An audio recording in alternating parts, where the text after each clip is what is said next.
بسم الله الرحمن الرحيم.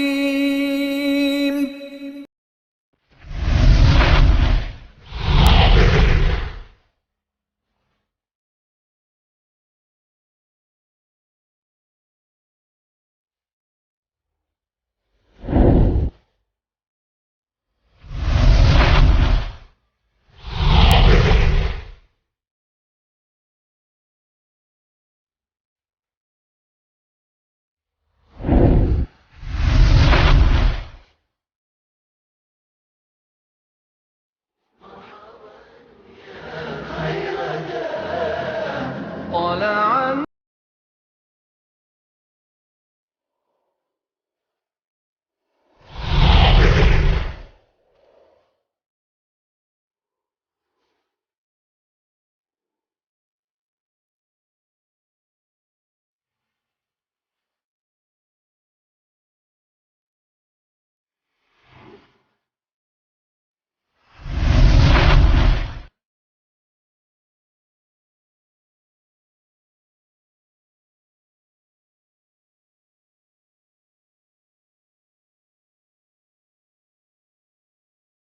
إنا فتحنا لك فتحا مبينا.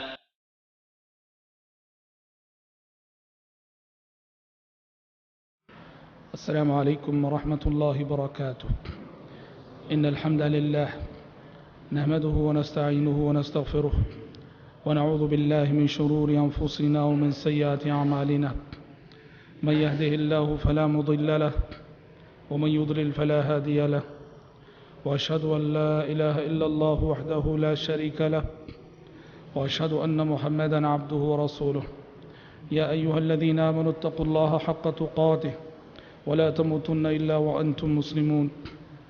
يا أيها الناس اتقوا ربكم الذي خلقكم من نفس واحدة وخلق منها زوجها وبث منهما رجالا كثيرا ونساء، واتقوا الله الذي تساءلون به والأرحام إن الله كان عليكم رقيبا. يا أيها الذين آمنوا اتقوا الله وقولوا قولا سديدا يصلح لكم أعمالكم ويغفر لكم ذنوبكم، ومن يطع الله ورسوله فقد فاز فوزا عظيما. أما بعد، فإن خير الحديث كتاب الله، وخير الهدي هدي محمد صلى الله عليه وسلم، وشر الأمور محدثاتها، وكل محدثة بدعة، وكل بدعة ضلالة، وكل ضلالة في النار. أعوذ بالله السميع العليم من الشيطان الرجيم من همزه ونفخه ونفثه. لقد صدق الله رسوله الرؤيا بالحق لتدخلن المسجد الحرام إن شاء الله آمنين محلقين رؤوسكم ومقصرين لا تخافون فعلم ما لم تعلموا فجعل من دون ذلك فتحا قريبا. حضرات، دروس سیرت کا یہ سلسلہ جو اختتام کو پہنچ رہا ہے، ہم اس وقت نبی کریم صلی اللہ علیہ وسلم کی مدنی زندگی کے آخری ایام اور آخری چند سالوں کے جو حالات ہیں اس پر ہماری گفتگو جاری ہے۔ کل کے درس میں ہم نے سنا تھا کہ نبی کریم صلی اللہ علیہ وسلم نے مدنی زندگی میں یہودیوں کے ساتھ کیا سلوک کیا، کیا معاملہ کیا، یہودیوں کی شرارتیں کیسی رہیں، اور پیارے نبی صلی اللہ علیہ وسلم نے کس طرح مدینے کو یہودیوں سے پاک کیا، ان کے فتنے کا خاتمہ کیا۔ مدنی زندگی کی جو مباحث یا جو عناوین باقی رہ گئے ہیں ان میں سے آج دو موضوعات پر ہماری گفتگو ہوگی۔ آج کا ہمارا پہلا موضوع ہے صلح حدیبیہ، اور دوسرا موضوع ہے بادشاہوں کے نام دعوت اسلام کے خطوط جو آپ صلی اللہ علیہ وسلم نے بھیجے اور ارسال کیے۔ صلح حدیبیہ یہ مدنی زندگی کا ایک اہم واقعہ ہے، جس واقعے کے اندر بہت سارے سبق ہیں، بہت ساری عبرتیں ہیں۔ ہوا یہ کہ سن 6 ہجری میں نبی کریم صلی اللہ علیہ وسلم نے خواب دیکھا کہ آپ صحابہ کرام رضوان اللہ علیہم اجمعین کے ساتھ عمرہ کر رہے ہیں، بعض حلق کر رہے ہیں اور بعض کٹنگ کر رہے ہیں۔ یہ سارے تفصیلات آپ صلی اللہ علیہ وسلم نے خواب میں دیکھی، اور نبی کا خواب وحی کی ایک شکل ہے، وحی کی ایک قسم ہے۔ نبی جو خواب دیکھتے ہیں، نبی کے خواب سچے ہوا کرتے ہیں، عام امتیوں جیسے نہیں۔ امتی جو خواب دیکھتے ہیں ان میں سے بہت سارے خواب شیطانی وساوس ہوتے ہیں، شیطانی کھلواڑ ہوتا ہے، لیکن نبی کا معاملہ ایسا نہیں۔ نبی کو وہ خواب نظر نہیں آتے جو خواب کے شیطانی کھلواڑ کی حیثیت رکھتے ہیں، شیطانی وسوسے کی حیثیت رکھتے ہیں۔ وہ خواب نبی نہیں دیکھا کرتے، وہ امتی دیکھتے ہیں۔ تو نبی کریم صلی اللہ علیہ وسلم نے جب یہ خواب دیکھا تو آپ صلی اللہ علیہ وسلم نے اس خواب کی تعبیر کے طور پر، یا یوں کہیے کہ جو حکم اس خواب میں آپ صلی اللہ علیہ وسلم کو دیا گیا تھا، اس حکم کی تعمیل میں آپ صلی اللہ علیہ وسلم نے عمرہ کرنے کی تیاری کی۔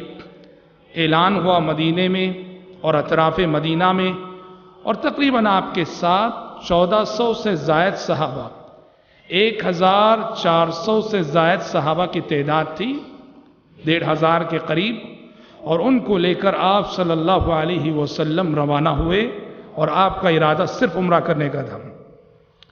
ادھر مشرکین مکہ کو خبر ہوئی، اطلاع ہوئی کہ آپ صلی اللہ علیہ وسلم تقریباً 1500 کی تعداد میں اپنے ساتھیوں کو لے کے آ رہے ہیں۔ مشرکین کو یہ غلط فہمی ہو گئی کہ نبی کریم صلی اللہ علیہ وسلم جنگ کرنے کے لیے آ رہے ہیں اور لڑنے کے لیے آ رہے ہیں۔ مشرکین نے لڑنے کی تیاری کی، جنگ کی تیاری کی، اور جنگ کی بات کرنے لگے، جنگ کی بات سوچنے لگے۔ اور ادھر نبی کریم صلی اللہ علیہ وسلم کو بھی خبریں مل رہی تھیں کہ مشرکین مکہ آج آپ کو اور آپ کے صحابہ کو روکنے کا ارادہ رکھتے ہیں، لڑنے کا ارادہ رکھتے ہیں۔ پیارے نبی صلی اللہ علیہ وسلم مکے سے قریب حدیبیہ نامی مقام، حدیبیہ نامی جگہ پر پہنچے تھے۔ وہاں آپ صلی اللہ علیہ وسلم کی اونٹنی جو قصوہ کہلاتی ہے، وہ اونٹنی بیٹھ گئی، اٹھ نہیں رہی ہے، چل نہیں رہی ہے۔ صحابہ کرام رضوان اللہ علیہم اجمعین نے اسے اٹھانے کی بڑی کوشش کی، چلانے کی بڑی کوشش کی۔ پیارے نبی نے فرمایا کہ لوگوں چھوڑ دو، حبسہا حابس الفیل، جس ذات نے ابرہا کے ہاتھیوں کو مکے کی سمت قدم بڑھانے سے روک دیا تھا، اسی ذات نے میری اونٹنی کو آج روک دیا ہے۔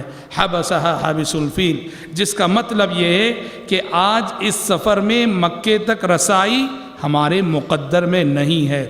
بہرحال جب مشرکین کو یہ شبہ تھا، یہ شک تھا کہ آپ صلی اللہ علیہ وسلم جنگ کے ارادے سے آئے ہیں، لڑنے کے ارادے سے آئے ہیں، تو آپ صلی اللہ علیہ وسلم نے مشرکین کو سمجھانا چاہا کہ میرا ارادہ جنگ کا نہیں، میں اور میرے ساتھی صرف عمرے کے لیے آئے ہیں۔ نتیجے میں دونوں طرف سے سفارت کا سلسلہ جاری ہوا۔ کچھ سفیر مشرکین کی جانب سے آئے، مسلمانوں کے مقصد کو سمجھنے کے لیے مسلمان آخر کس لیے آئے ہیں، اور نبی کریم صلی اللہ علیہ وسلم نے اپنی جانب سے بھی ایک سفیر کو روانہ کیا۔ سب سے پہلے بدیل بن ورقہ نامی ایک سفیر مشرکین کی جانب سے آئے۔ وہ صاحب پیارے نبی نے ان کو سمجھایا کہ دیکھو ہم لڑنے کے لیے نہیں آئے، جنگ کرنے کے لیے نہیں آئے، ہمارا مقصد صرف عمرہ کرنا ہے، عمرہ کریں گے چلے جائیں گے، اور اگر مشرکین یہ چاہتے ہیں، قریش یہ چاہتے ہیں، وہ لڑنا چاہتے ہیں، تو پھر ہم لڑنے کے لیے بھی تیار ہیں۔ بدیل بن ورقہ نے جا کے مکے والوں کو سمجھایا کہ لوگوں محمد لڑائی کے لیے نہیں آئے ہیں، انہیں چھوڑ دو، عمرہ کریں گے، عمرہ کر کے چلے جائیں گے۔ مشرکین نے پھر اپنی جانب سے مزید تحقیق کے لیے عروہ بن مسعود الثقفی کو بھیجا۔ عروہ بن مسعود الثقفی یہ بھی ایک سمجھدار سردار تھے مشرکین کے۔ وہ آ کر نبی کریم صلی اللہ علیہ وسلم سے گفتگو کرنے لگے، جو آگے چل کے مسلمان ہوئے، آ کر گفتگو کرنے لگے نبی کریم صلی اللہ علیہ وسلم سے، کیوں آئے ہیں، کس لیے آئے ہیں، اور پیارے نبی کو سمجھانے لگے، منوانے لگے۔ اور گفتگو کے دوران انہوں نے ایسی بات کہہ دی کہ اے محمد ذرا سوچو تو صحیح کہ تم اپنی قوم، اپنے قبیلے قریش سے جو ہے جنگ کا ماحول پیدا کرنا چاہتے ہو، یہ تمہارے جو صحابہ ساتھی ہیں، تمہارے جو دوست ہیں، سوچو اگر کل کے روز یہ تمہارا ساتھ چھوڑ دیں گے تو تمہارا انجام کیا ہوگا۔ یہ جملہ جب سنے صحابہ تو صحابہ کی غیرت جاگ اٹھی۔ کیا کہہ رہے تھے وہ؟ تمہارے یہ ساتھی تمہارا ساتھ چھوڑ دیں گے تو کیا ہوگا۔ اور پیارے نبی کے صحابہ جو جان نچھاور کرنے کے لیے تیار رہتے تھے، اور ایسی بات عروہ کہہ رہے تھے کہ تمہارے ساتھی آپ کا ساتھ کل کے دن چھوڑ دیں، تو اس وقت ابو بکر صدیق رضی اللہ عنہ نے اتنی خطرناک بات کہی، امسس بزر اللات، امسس بزر اللات۔ اگر آپ کے پاس سیرت کی کتابیں موجود ہوں تو اس جملے کا ترجمہ جا کے دیکھ لینا، اس جملے کا ترجمہ کیا ہے، جو ابو بکر صدیق رضی اللہ عنہ نے غیرت میں آ کر اس وقت جو ہے عروہ بن مسعود کو جواب دیتے ہوئے کہا تھا۔ گفتگو میں عروہ بن مسعود بات کرتے ہوئے بار بار اپنا ہاتھ نبی کریم صلی اللہ علیہ وسلم کی داڑھی کی طرف، آپ کی داڑھی کو چھو چھو کے بات کر رہے تھے۔ مغیرہ بن شعبہ رضی اللہ عنہ نے اپنی تلوار سے عروہ بن مسعود کے ہاتھ پہ زور سے ضرب لگائی، کہا اخر یدک عن لحیت رسول اللہ صلی اللہ علیہ وسلم، کہا کہ اپنا نجس ہاتھ نبی کی داڑھی کو نہ لگانا، ہٹاؤ اپنا ہاتھ نبی کی داڑھی سے، نبی کی داڑھی کو نہ چھونا تم۔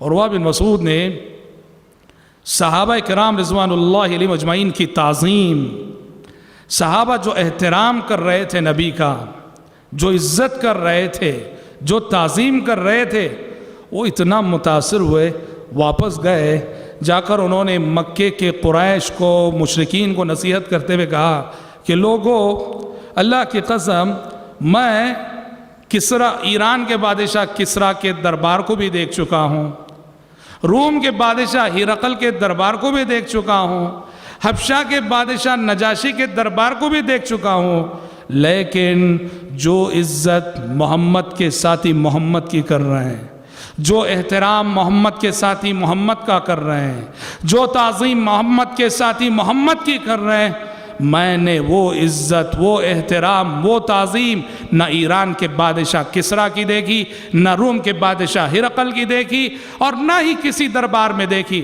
کہا لوگوں، میں نے دیکھا کہ وہ محمد پہ جان نچھاور کرنے کے لیے تیار ہیں، اگر محمد تھوک دیتے ہیں، محمد کے تھوک کو نیچے گرنے نہیں دیتے ہیں، کوئی ہاتھ بڑھاتا ہے اور کسی کے ہاتھ پہ وہ تھوک پڑتا ہے، وہ اپنے بدن سے مل لیتا ہے۔ وہ اگر وضو کرتے ہیں، کلی کرتے ہیں، محمد کے کلی کے پانی کو نیچے گرنے نہیں دیتے، مسبقت کر کے محمد کے کلی کے پانی کو وہ لے لیتے ہیں۔ کہا کہ لوگوں، میرا مشورہ ہے ایسے جان نثار فدائیوں سے لڑنے کی کوشش نہ کرو، کیونکہ ہم ایسے جان نثاروں سے لڑ کر کامیاب نہیں ہو سکتے ہیں۔ حضرات دیکھیے کتنی بڑی بات ہے، اور یہ آپ صلی اللہ علیہ وسلم کی خصوصیت تھی، آپ صلی اللہ علیہ وسلم کی خصوصیت تھی، آپ کا پسینہ، آپ کا لعاب، آپ کا کلی کا پانی، صحابہ آپ کے ساتھ جو یہ معاملہ کرتے تھے، یہ صرف آپ کے ساتھ آپ کی خصوصیت، آپ کے لعاب سے برکت حاصل کرنا، آپ کے پسینے سے برکت حاصل کرنا، جی، اور آپ کے وضو کے پانی سے برکت حاصل کرنا، یہ صرف اور صرف آپ صلی اللہ علیہ وسلم کی خصوصیت تھی، کسی دوسرے امتی کے ساتھ ایسا نہیں کیا جا سکتا۔ ایسی حدیثوں سے دلیل لے کر وہ لوگوں نے جن کو اولیاء بنا رکھا ہے، جن کو وہ سمجھتے ہیں کہ بزرگ ہیں، ان کے ساتھ شخصیت پرستی کے ایسے مظاہر دیکھنے میں ملتے ہیں جو شرعی ناحیے سے انتہائی غلط ہیں۔ صحابہ نے نبی کے بعد کبھی ابو بکر صدیق کے ساتھ ایسا نہیں کیا رضی اللہ عنہ، ابو بکر صدیق کے بعد عمر فاروق کے ساتھ کبھی ایسا نہیں کیا رضی اللہ عنہ، عثمان ابن عفان کے ساتھ کبھی ایسا نہیں کیا رضی اللہ عنہ۔ پتہ چلا کہ یہ صرف اور صرف خصوصیت تھی آپ صلی اللہ علیہ وسلم کی، یہ معاملہ کہ آپ کے لعاب کو متبرک سمجھا جائے، آپ کے وضو کے پانی کو متبرک سمجھا جائے، اور آپ کے پسینے کو متبرک سمجھا جائے۔ بہرحال عروہ بن مسعود کی آمد سے بھی مسئلہ حل نہ ہوا۔ پیارے نبی نے چاہا کہ ان کی جانب سے سفیر آ رہے ہیں تو ہم بھی سفیر بھیجتے ہیں۔ پیارے نبی نے اپنے داماد عثمان بن عفان رضی اللہ عنہ کو کہا کہ تم جاؤ مکے کو، مکے والوں کو سمجھا کے آؤ ہم بالکل لڑنے کے لیے نہیں آئے ہیں، لڑنا نہیں چاہتے ہیں، آج ہم صرف عمرہ کرنا چاہتے ہیں۔ عثمان بن عفان رضی اللہ عنہ گئے، مکے والوں سے ملاقات کی، سب کو بتایا، سب کو سمجھایا کہ لڑائی کے ارادے سے نہیں آئے ہیں، جنگ کے ارادے سے نہیں آئے ہیں، صرف ہم عمرہ کرنا چاہتے ہیں، چھوڑ دو ہمیں، اجازت دے دو ہمیں، عمرہ کر کے چلے جائیں گے۔ مکے والوں نے کہا ہم سوچ کر جواب دیں گے۔ انہوں نے حضرت عثمان سے کہا آپ طواف کر لیجئے۔ عثمان بن عفان رضی اللہ عنہ نے کہا جب تک اللہ کے نبی کو طواف کا موقع نہ ملے میں بھی طواف نہیں کروں گا اس وقت تک، رضی اللہ عنہ وارضا۔ ہوا یہ مشرکین نے چاہا کہ وہ پہلے مشورہ کریں گے، مشورہ کر کے بعد میں عثمان بن عفان کو جواب دیں گے۔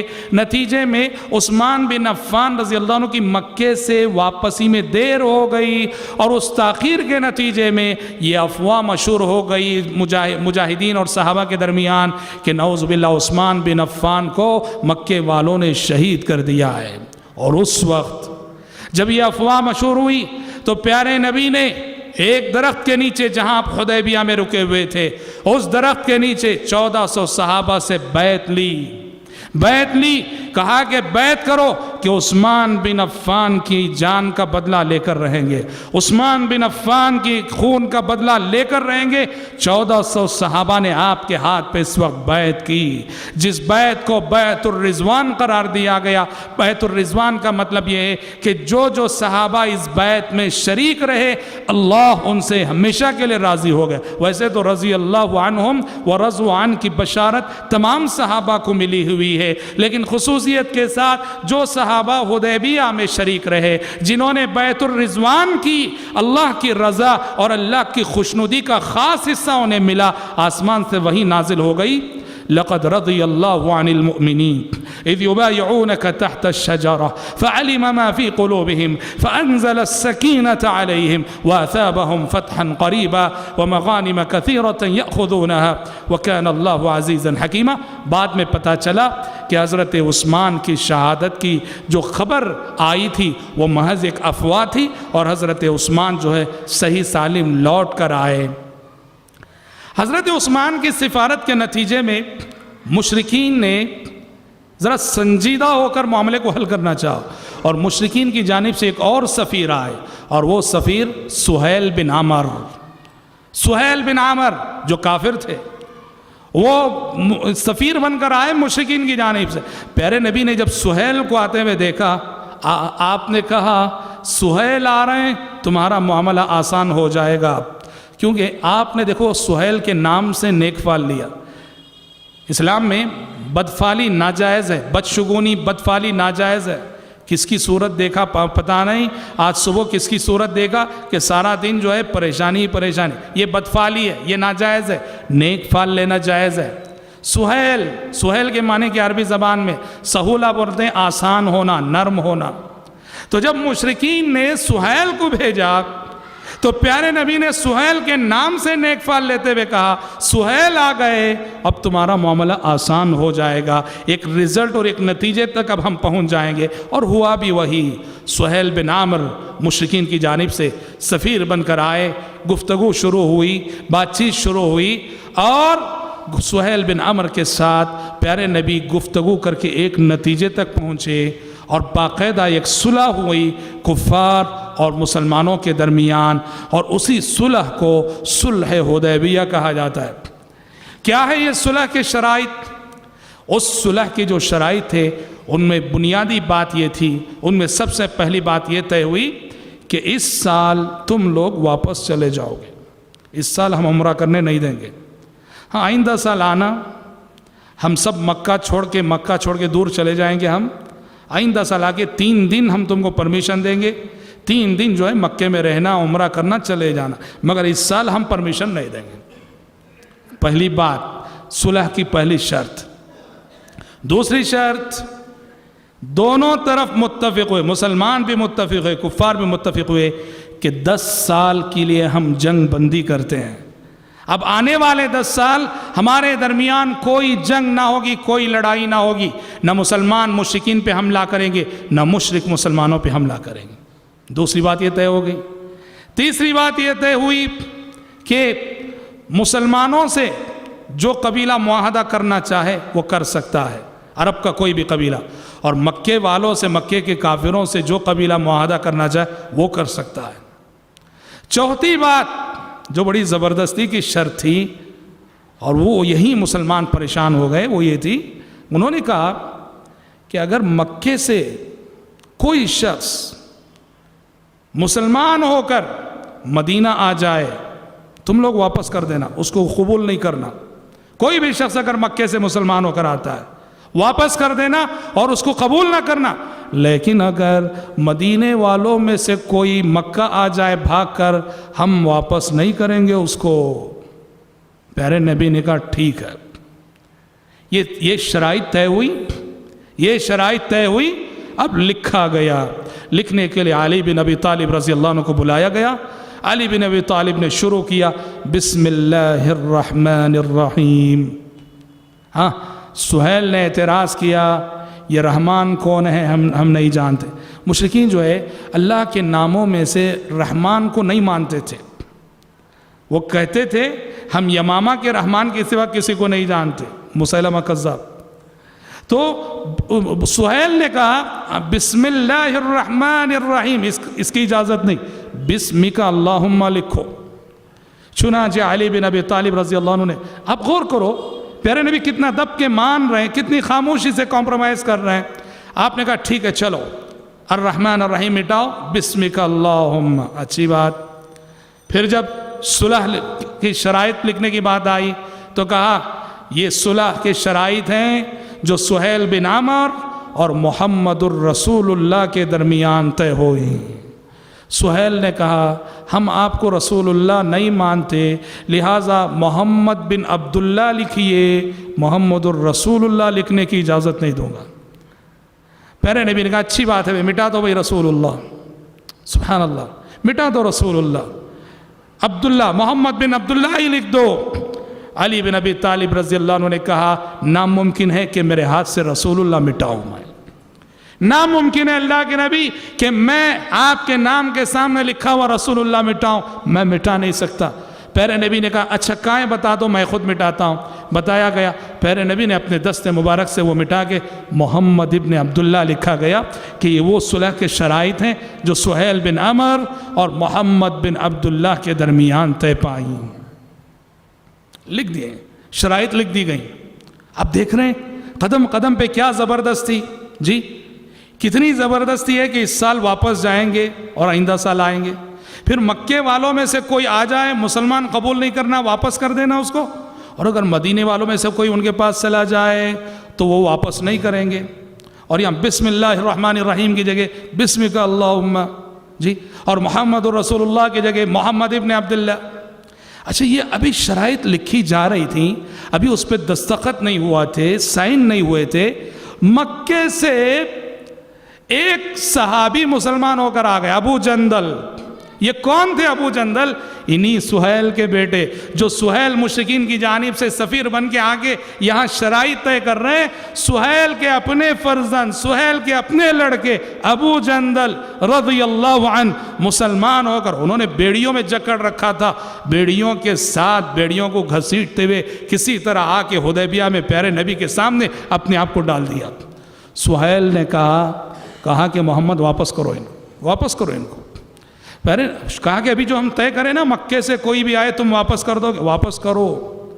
پیارے نبی نے کہا ابھی تو بات چل رہی ہے، ابھی تو کوئی مکمل فائنل نہیں ہوئی ہے بات، ابھی تو شرائط لکھی جا رہی، ان کو چھوڑ دو، آئندہ آنے والوں پر قانون نافذ کریں گے۔ سہیل نے کہا نہیں، ان کو واپس کریں گے تبھی ہم ان شرائط کو مانیں گے، اور ان کو واپس نہیں کریں گے آپ تو پھر ہم نہیں مانیں گے۔ پیارے نبی نے کہا چلو اچھی بات، واپس کر دیا۔ اللہ اکبر۔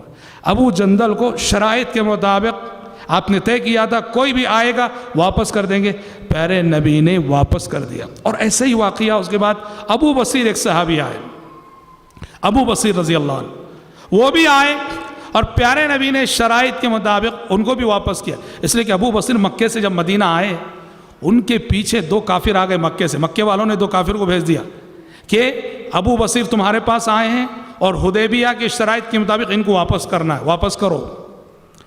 پیارے نبی نے ابو بصیر رضی اللہ عنہ کو واپس کر دیا. دیکھیے سبحان اللہ، عہد و پیمان کا پاس و لحاظ، وعدے کا پاس و لحاظ واپس کر دیا. اب ابو بصیر ان دونوں کافروں کے ساتھ مدینے سے نکلے مکہ جانے کے لیے. دونوں ابو بصیر کو پکڑ ذی الحلیفہ پہنچے تھے، مدینے کا جو میقات ہے آج، ذی الحلیفہ پہنچے تھے. وہاں ابو بصیر رضی اللہ عنہ نے موقع تاک کر ان دونوں میں سے ایک کی تلوار لی، تلوار لے کے اس کی گردن اڑائی. ایک کا کام تمام ہو. دوسرا شخص جو تھا وہ خود بھاگ کر مدینے واپس آ گیا اللہ کے نبی کے پاس. اب ابو بصیر بھی مدینہ آئے، آگے کا اللہ کے نبی آپ نے تو اپنا وعدہ پورا کر دیا، اپنا عہد نبھا دیا، آپ مجھے واپس کر دیے تھے نا، اب پھر میں آ گیا ہوں، بس اب مجھے واپس نہیں کرنا. پیارے نبی نے کہا کہ ابو بصیر تمہاری وجہ سے یہ صلح کی شرائط جو ٹوٹ سکتی ہیں، چلے جاؤ. ابو بصیر کیا کیے، وہاں سے نکل کر کہا کہ اچھی بات ہے اللہ، مکہ نہیں جاؤں گا. مکہ اور مدینہ کے درمیان ایک ساحلی علاقہ آتا ہے، جی ہاں، وہاں ابو بصیر آج اس جگہ کو عیس کہہ دیں، العیس. وہاں جا کر ابو بصیر رضی اللہ عنہ نے پڑاؤ کیا. ابو بصیر کے جب وہاں پڑاؤ کیے تو ابو جندل بھی کسی طرح سے، جن کو اللہ کے نبی واپس کرے تھے، مکے سے چھٹکارا پا کے وہ بھی آ کے ابو بصیر سے شامل ہو گئے. اب یہ ہوا جو بھی مکے میں مسلمان ہوتا، مدینہ جانے کے بجائے خود بخود ابو بصیر رضی اللہ عنہ کے ساتھ شامل ہو. ان کی ایک فوج بن گئی دھیرے دھیرے. جب ان کی ایک فوج بن گئی تو جس جگہ یہ لوگ ٹھہرے ہوئے تھے وہاں سے مشرکین کے تجارتی قافلے گزرتے تھے. ان لوگوں نے مشرکین کے تجارتی قافلوں پہ حملے کرنے شروع کر دیے. مشرکین کی تجارت خطرے میں پڑ گئی.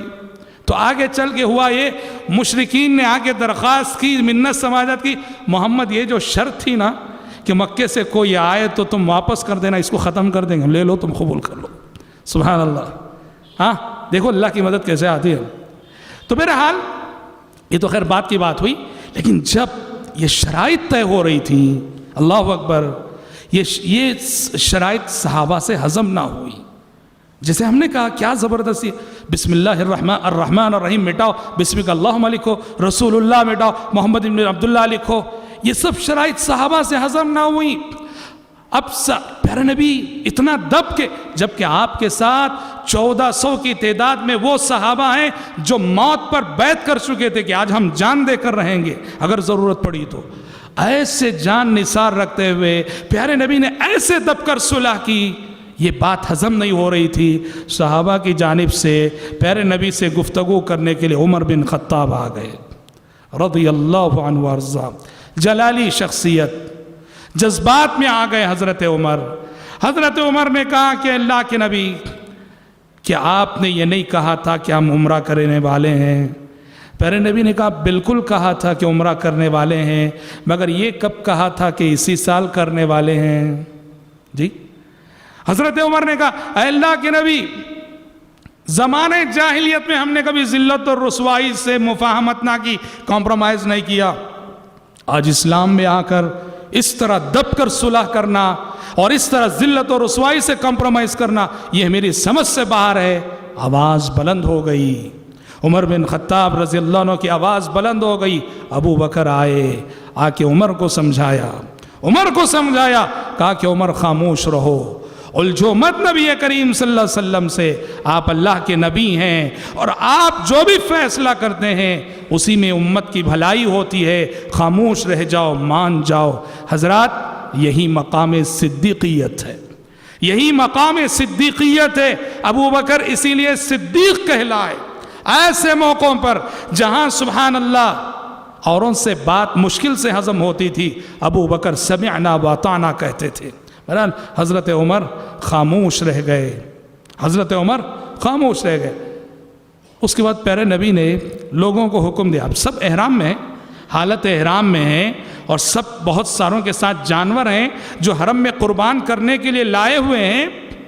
پیارے نبی نے لوگوں سے کہا کہ سب اپنے اپنے جانور ذبح کر دو، سب اپنے اپنے جانور ذبح کر دو، اور اپنے سر کے بال مونڈ لو یا کٹنگ کر لو اور احرام کھول دو. لیکن دیکھ رہے ہیں کہ آپ کے حکم کی تعمیل نہیں ہو رہی. اب بار بار کہہ رہے ہیں نہ کوئی صحابی جانور ذبح کرنے تیار، نہ سر کے بال موڑنے تیار۔ پیارے نبی پریشان ہیں، اپنی ٹینٹ کے اندر خیمے میں داخل ہو رہے ہیں، باہر نکل رہے ہیں۔ سلمہ رضی اللہ عنہا جو اس سفر میں آپ کی اہلیہ زوجہ المومنین ساتھ تھیں، پیارے نبی کی پریشانی دیکھی تو کہا اللہ کے نبی کیوں پریشان ہیں آپ؟ پیارے نبی نے کہا سلمہ لوگوں سے کہہ رہا ہوں کہ وہ اپنے جانور ذبح کریں، سر کے بال مونڈیں، احرام کھول دیں، میں دیکھ رہا ہوں کہ میرے حکم کی تعمیل نہیں ہو رہی ہے۔ سلمہ رضی اللہ عنہ نے کہا دیکھو عورت کا یہی کردار ہوتا ہے، خاتون کا یہی کردار ہوتا ہے، ایک مثالی بیوی کا یہی کردار ہوتا ہے کہ پریشان شوہر کو صحیح مشورے دینا، پریشان حال اب مردوں کو صحیح مشورے دینا عورت کا ایک کردار ہوتا ہے۔ پیارے نبی سے کہا اللہ کے نبی آپ تشریف لے جائیے، آپ تشریف لے جائیے اور لوگوں کے سامنے پہلے آپ اپنا جانور ذبح کیجئے اور اپنے سر کے بال مونڈیے اور پھر دیکھیے۔ پیارے نبی تشریف لے گئے، آپ نے اپنا جانور ذبح کیا، اپنے سر کے بال مونڈوائے اور آپ کو دیکھ کر سارے صحابہ ٹوٹ پڑے اور سارے صحابہ نے اپنے اپنے جانور ذبح کیے، سر کے بال مونڈ لیے اور وہیں اپنا احرام سارے صحابہ نے کھول دیا اور وہاں سے واپس ہی پھر مکے کے مدینہ کی طرف مدینہ واپس ہو رہے تھے۔ حضرات آسمان سے وحی نازل ہو گئی، اِنَّا فَتَحْنَا لَكَ فَتْحًا مُبِينًا لِيَغْفِرَ لَكَ اللَّهُ مَا تَقَدَّمَ مِن ذَنبِكَ وَمَا تَأَخَّرَ وَيُتِمَّ نِعْمَتَهُ عَلَيْكَ وَيَهْدِيَكَ صِرَاطًا مُسْتَقِيمًا۔ جس صلح کو صحابہ اپنی ہار سمجھ رہے تھے، شکست سمجھ رہے تھے اور ذلت و رسوائی سے کمپرومائز سمجھ رہے تھے، آسمان سے آنے والی وحی نے اس کو فتح مبین قرار دیا اور سب سے بڑی جیت قرار دیا کہ اے پیغمبر ہم نے آپ کو بہت بڑی فتح عطا کی ہے، اِنَّا فَتَحْنَا لَكَ فَتْحًا مُبِينًا۔ حضرت عمر کہتے ہیں کہ اِنَّا فَتَحْنَا لَكَ فَتْحًا مُبِينًا کی وحی جب نازل ہوئی تب مجھے شرح صدر ہو گیا، تب مجھے ایک اطمینان ہوا اور شرح صدر ہوا کہ جو کچھ ہوا ہے یہ ہماری شکست نہیں ہے۔ ویسے حضرت عمر کہتے ہیں کہ جو غلطی اس وقت مجھ سے ہو گئی تھی، پیارے نبی سے ذرا سخت کلامی میں نے کر دی تھی، باقی زندگی میں اس غلطی کو یاد رکھ کر توبہ کرتے ہوئے میں نے محض اس غلطی سے توبہ اور کفارہ کے لیے بہت سارا صدقہ کیا، بہت سارے نفل روزے رکھے، بہت ساری نفل نمازیں پڑھیں، یہاں تک کہ مجھے اطمینان ہو گیا کہ اللہ کے پاس میری یہ لغزش معاف ہو چکی ہوگی۔ توبے کا طریقہ یہ بھی ہوتا ہے، یہ نہیں کہ ہم صرف زبان سے اللہ سے کہہ دیں پروردگارہ غلطی ہو گئی معاف کر دے استغفر اللہ، ٹھیک ہے، لیکن توبے کے مکملات میں سے ہے کہ کسی بھی گناہ سے توبہ کرنے کے لیے صدقہ کیا جاتا ہے، کسی بھی گناہ سے توبہ کرنے کے لیے نفل عبادتیں کی جاتی ہیں، نفل نمازیں پڑھی جاتی ہیں، نفل روزے رکھے جاتے ہیں، یہ توبے کے مکملات میں سے یہ چیز ہے۔ حضرات غور کرنے کی بات ہے کہ اس صلح کو جو بظاہر دب کر کی گئی تھی اور شکست کی صورت میں نظر آ رہی تھی، قرآن مجید نے فتح مبین قرار دیا۔ فتح میں سب سے بڑی جیت، یہ کیسے جیت ہو گئی؟ یہ جیت کیسے ہو گئی؟ ہاں یہ جو ہے بات کے حالات کو دیکھو تو سمجھ میں آتا ہے۔ واللہ یہ صلح جو بظاہر دب کر کی گئی تھی، واللہ یہ بہت بڑی جیت تھی، بہت بڑی فتح تھی۔ کیسے؟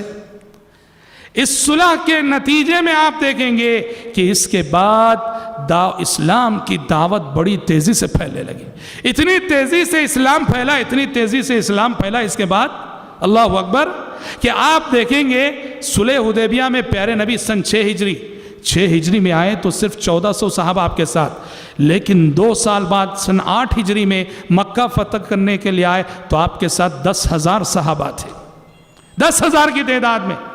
2 سال پہلے صرف 1400 اور 2 سال بعد 10,000 کی فوج۔ اس سے اندازہ ہوتا ہے کہ صلح حدیبیہ کے بعد اسلام کتنی رفتار سے پھیلا۔ اور سبحان اللہ اس صلح کے نتیجے میں کیا ہوا؟ مشرکین بھی ذرا ٹھنڈے پڑے، ورنہ تو اب تک خالی لڑنے ہی کی سوچتے تھے، جنگ کرنے ہی کی سوچتے تھے۔ صلح ہوئی، وہ ذرا ٹھنڈے ہوئے اور ان کو مسلمانوں سے ان کے تعلقات ہوئے، قریب آنے کا موقع ملا، ٹھنڈے دماغ سے سوچنے لگے اللہ اکبر، ان کے بڑے بڑے سردار مسلمان ہو گئے۔ خالد بن ولید اللہ اکبر، وہ سپہ سالار صلح حدیبیہ کے بعد ہی مسلمان ہوئے۔ عثمان بن طلحہ جن کے پاس کعبۃ اللہ کی چابی چابی تھی، کعبۃ اللہ کی چابی رکھنے والے صلح حدیبیہ کے بعد مسلمان ہوئے۔ عمرو بن العاص، اللہ اکبر، جنہیں داہیۃ العرب کہا جاتا تھا کہ پورے عرب کے چالاک ترین انسان، عمرو بن العاص صلح حدیبیہ کے بعد مسلمان ہوئے۔ جب یہ تینوں آئے مسلمان ہونے کے لیے، عمرو بن العاص آئے، خالد بن ولید آئے اور عثمان بن طلحہ آئے، تو پیارے نبی نے مدینے میں صحابہ سے کہا یہ دیکھو یہ مکہ ہے جس نے اپنے کلیجے کو جو ہے تمہارے سامنے ڈال دیا ہے، یہ کلیجے کے ٹکڑے ہیں مکے والوں کے، مکہ نے اپنے کلیجے کے ٹکڑوں کو جو ہے تمہارے سامنے جھکا دیا ہے، تمہارے در پہ جو ہے ڈال دیا ہے۔ حضرات یہ سیاسی فتح نہ تھی، سیاسی ناحیے سے دیکھو تو مسلمان دب کر مانے تھے، لیکن اس شکست کو فتح اس لیے قرار دیا گیا کہ یہ دعوتی فتح تھی، یہ تبلیغ کی فتح تھی، یہ دعوتی ناحیے سے فتح تھی، اور اسلام دعوتی مذہب ہے، تبلیغی مذہب ہے۔ اسلام آیا ہے پھیلنے کے لیے، اسلام آیا انسانوں کو جہنم کی آگ سے بچانے کے لیے۔ سیاسی ناحیے سے دیکھو تو سچ ہے مسلمانوں کو واپس جانا پڑا، دب کر شرائط ماننی پڑی، لیکن تبلیغ کے ناحیے سے دیکھو اس صلح کے نتیجے میں اسلام کی رفتار تیز ہو گئی، اس لیے اس کو جو ہے یدخلون فی دین اللہ افواجا کا منظر سامنے آ گیا، اس لیے اس صلح کو جو ہے فتح مبین قرار دیا گیا۔ انا فتحنا لک فتحا مبینا۔ عمرو بن العاص آئے تھے اس موقع پر اور آ کے کہا تھا یا رسول اللہ ابسط یدک فلیبایعک، اے اللہ کے نبی ہاتھ پھیلائیے، میں بیعت کرنا چاہتا ہوں، یعنی اسلام لانا چاہتا ہوں۔ اور ہم بتا چکے ہیں آپ صلی اللہ علیہ وسلم کی یہ جو بیعت ہے یہ اور ہے، اور آج جو صوفیزم سلسلے والے بیعت لیتے ہیں وہ اور ہے۔ جی ہاں، کہا ابسط یدک فلیبایعک، ہاتھ پھیلائیے میں بیعت کرنا چاہتا ہوں۔ پیارے نبی نے ہاتھ پھیلایا بیعت کرنے کے لیے، عمرو بن العاص نے اپنا ہاتھ سمیٹ لیا۔ پیارے نبی نے پوچھا ما لک یا عمرو، پیارے نبی نے کہا عمرو کیا بات ہے، تم ہی تو بولے تھے کہ ہاتھ پھیلاؤ، اور جب میں نے ہاتھ پھیلایا تو تم نے اپنا ہاتھ سمیٹ لیا۔ قال اردت ان اشترط، کہا کہ اللہ کے نبی بیعت کرنے سے پہلے ایک شرط رکھنا چاہتا ہوں، اسلام قبول کرنے سے پہلے ایک شرط رکھنا چاہتا ہوں۔ کہا کیا شرط؟ کہا کہ ان یغفر لی، شرط یہ رکھنا چاہتا ہوں میں اسلام قبول کروں گا اس شرط پر کہ میرے پچھلے سارے گناہ معاف ہو جائیں، میں اسلام بیعت کروں گا اس شرط پر کہ میرے پچھلے سارے گناہ معاف ہو جائیں۔ پیارے نبی نے کہا اما علمت یا عمرو ان الاسلام يهدم ما كان قبله وان الحج يهدم ما كان قبله وان الهجرة تهدم ما كان قبلها، کہا کہ عمرو جو چیز تم مانگ رہے ہو شرط رکھ کر، وہ چیز شرط رکھے بغیر تمہیں حاصل ہو رہی ہے۔ تمہیں نہیں معلوم کہ اسلام لانے سے، اسلام سے پہلے کیے گئے سارے گناہ معاف ہو جاتے ہیں، جس طرح حج کرنے سے حج سے پہلے کیے گئے سارے گناہ معاف ہو جاتے ہیں، ہجرت کرنے سے ہجرت سے پہلے کیے گئے سارے گناہ معاف ہو جاتے ہیں۔ تمہارے شرط رکھنے کی ضرورت نہیں، بنا شرط رکھے تمہیں یہ چیز حاصل ہو رہی ہے۔ حضرات، صلح حدیبیہ کو جو فتح مبین قرار دیا گیا، بہت بڑی فتح، بہت بڑی جیت، اس کا ایک ریزن اور ایک سبب یہ بھی کہ صلح حدیبیہ میں مشرکین نے مسلمانوں کو ایک قوم اور ایک امت کی حیثیت سے تسلیم کر لیا۔ صلح حدیبیہ سے پہلے تک مشرکین مسلمانوں کو ایک قوم کی حیثیت سے ماننے کے لیے تیار نہ تھے، ایک امت کی حیثیت سے ماننے کے لیے تیار نہ تھے۔ وہ تو ہمیشہ یہی کہتے ہم ان کو مٹا دیں گے، ہم ان کو ختم کر دیں گے، ان کی کوئی حیثیت نہیں۔ لیکن جو کمپرومائز ہوا، جو صلح ہوئی، اس کا مطلب یہ ہوا کہ انہوں نے مسلمانوں کو تسلیم کر لیا، مسلمانوں کی قوت کو، مسلمانوں کی طاقت کو اور مسلمانوں کے وجود کو تسلیم کر لیا۔ اس حیثیت سے بھی یہ صلح فتح مبین تھی۔ اور حضرات یاد رکھنا، صلح حدیبیہ کا ایک بہت بڑا سبق یہ بھی، صلح حدیبیہ کا ایک بہت بڑا سبق یہ بھی کیا ہے کہ دنیا میں انسان ہمیشہ جیت کر ہی نہیں جیتتا ہے، دنیا میں انسان ہار کر بھی جیتتا ہے۔ ہاں یاد رکھنا، دنیا میں اللہ کے نبی نے صلح حدیبیہ سے یہ سبق دیا کہ کبھی کبھی فتح شکست کے راستے سے بھی آتی ہے، کبھی کبھی انسان ہار کر بھی جیتتا ہے۔ تو لہٰذا اپنے نفس کو دبانے کی کوشش کرو، اپنے نفس کو کچلنے کی کوشش کرو۔ کبھی کبھی زندگی میں جیت ہار کے راستے سے بھی آتی ہے۔ من تواضع للہ رفعہ، جو اللہ کے لیے چھوٹا بن جائے اللہ اس کو رفعتیں عطا کرے گا، بلند کرے گا۔ تو زندگی میں جیت ہار کے راستے سے بھی آتی ہے۔ اور صلح حدیبیہ میں پیارے نبی نے یہ سبق بھی دیا، یہ درس بھی دیا کہ جوش پر ہوش کی حکومت ہونی چاہیے، جوش پر ہوش کی حکومت ہونی چاہیے۔ اگر ہوش پر جوش حکومت کرنے لگ جائے تو پھر اس کے نقصانات بڑے خطرناک ہوتے ہیں۔ صلح حدیبیہ یہ جو ہے ہوش کی جیت تھی، جوش پر ہوش کی جیت تھی۔ پیارے نبی نے یہاں جوش کو دبایا اور ہوش کو جو ہے آپ صلی اللہ علیہ وسلم نے ہوش کی بات مانی۔ اسی کو حکمت کہتے ہیں، اسی کو حکمت کہتے ہیں۔ ادعو الی سبیل ربک بالحکمہ والموعظۃ الحسنہ وجادلہم باللتی ہی احسن۔ اور حضرات صلح حدیبیہ کو جو فتح مبین قرار دیا گیا، انا فتحنا لک فتحا مبینا، ہم نے آپ کو بہت بڑی فتح عطا کی، بہت بڑی کامیابی۔ غور کرو، اللہ اکبر، آگے چل کے مکہ فتح ہونے والا ہے، مکے کی فتح کو فتح مبین نہیں کہا گیا۔ غور کرنے کی بات ہے یہ، مکے کی فتح کو جب مکہ پورا فتح ہو گیا، خانہ کعبہ پہ مسلمانوں کا کنٹرول ہوا اور شرک ہمیشہ کے لیے دب گیا، ختم ہو گیا مکے سے، اس فتح کو، اس جیت کو فتح مبین نہیں کہا گیا، لیکن صلح حدیبیہ کو فتح مبین اور سب سے بڑی جیت کہا گیا۔ اس سے سمجھ میں آتا ہے کہ اسلام کتنا پرامن مذہب ہے۔ گویا پیارے نبی نے اپنی زندگی کی سب سے بڑی جیت یہ ایک قطرہ خون بہائے بغیر حاصل کی، ایک قطرہ خون بہائے بغیر۔ اسلام کی نظر میں، قرآن کی نظر میں پیارے نبی کی جو 80 سے زائد جنگیں تھیں، جیسے ہم نے کہا مدنی زندگی میں چھوٹی بڑی 80 سے زائد لڑائیاں ہوئی کافروں سے، ان 80 سے زائد جنگوں میں، ان 80 سے زائد لڑائیوں میں قرآن مجید صلح حدیبیہ کو سب سے بڑی جیت قرار دیتا ہے، فتح مبین قرار دیتا ہے، جس میں نہ لڑائی ہوئی، جس میں نہ تیر چلا، جس میں نہ تلوار چلی، جس میں نہ ایک قطرہ انسانی خون بہا۔